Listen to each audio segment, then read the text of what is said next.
বাংলা একটা কথা আছে যে শিখেছ কোথায়, ঠেকেছি যেথায়।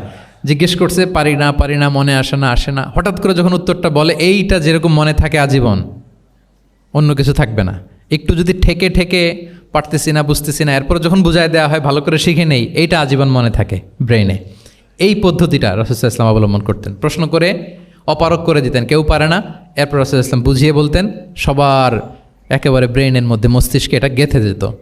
তাহলে প্রশ্ন ছুটতেন। আচ্ছা, এরকম অনেক হাদিসে আপনারা পাবেন রাসূল সাল্লাল্লাহু আলাইহি ওয়াসাল্লাম প্রশ্ন করে তারপরে উত্তর দিয়েছেন। আতাদরুনা মাল গীবা, তোমরা কি জানো গীবত কি? সাহাবারা বলে আল্লাহ রাসূল ভালো জানেন। যিকরাকা আখাকা বিমা ইয়াকরা, বলে দিলেন। আতাদরুনা মানিল মুফলিস, তোমরা কি জানো মুফলিসকে? এইভাবে প্রশ্ন করতে করতে সাহাবাদেরকে শিখাতেন। আচ্ছা, আল্লাহ রাসূল সাল্লাল্লাহু আলাইহি ওয়াসাল্লামের আরেকটা অভ্যেস ছিল প্রশ্নের পিঠে প্রশ্ন ছুড়ে দেওয়া। মানে কোনো সাহাবী যদি প্রশ্ন করতো, রাসূল সাল্লাল্লাহু আলাইহি ওয়াসাল্লাম তো উত্তর দিয়ে জানিয়ে দিতেন। মাঝে মাঝে জানিয়ে না দিয়ে প্রশ্নের পিঠে আবার উনি কী করতেন? প্রশ্ন ছুড়ে দিতেন। এটাও পাওয়া যায়। আচ্ছা, এক সাহাবী এসে বলল, ইয়া রাসূলাল্লাহ মাতা সাআ, হে নবী কিয়ামত কখন হবে?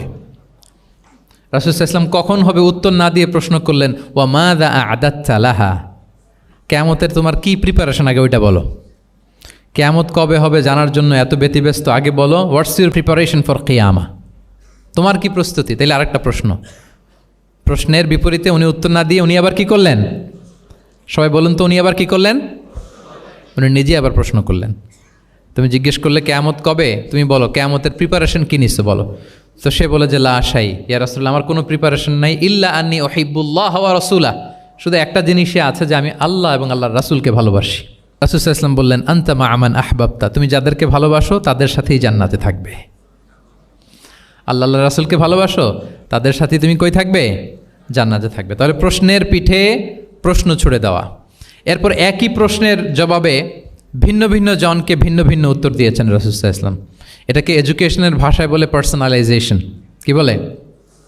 মানে যার যেটা লাগবে। শিক্ষক ভালো বুঝে, কয়েকটা ক্লাস নিলে উনি বুঝে ফেলে যে কার রিসিভিং ক্যাপাসিটি কতদূর, কার কোনটাতে ঘাটতি, কার কোনটাতে সমস্যা। একজন আদর্শ শিক্ষক, একজন চৌকস শিক্ষক, তিনি খুব সহজে এটা ধরে ফেলেন।